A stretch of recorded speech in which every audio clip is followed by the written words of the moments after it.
ఎందుకొచ్చావో మర్చిపోయావు. కడుపులో ఉండగా ఏ ప్రమాణం చేశావో మర్చిపోయావు. ఎన్ని కోట్ల జన్మల నుంచి ఇలా తిరుగుతున్నావో మర్చిపోయావు.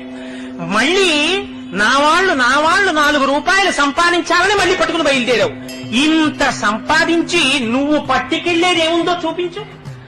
ఇంతకాలం నా కొడుకు నా కూతురన్న కాయము లోపల జీవుడు ఒక్కసారి ఉత్క్రమణం అయిపోయాడా?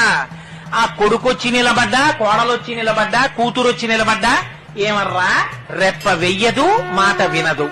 మరి దేని గురించి రానికి తాపత్రయం?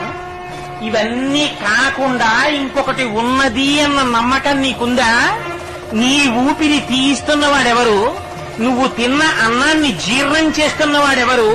నీ కంటికి చూపుగా నిలబడి చూపిస్తున్నవాడెవడు? నీలో తృప్తిగా భాషిస్తున్నవాడెవరు? వాడెవరో ఎప్పుడైనా ఆలోచించావా? వారికి ఒక నమస్కారం చేద్దామని ప్రయత్నం చేశావా?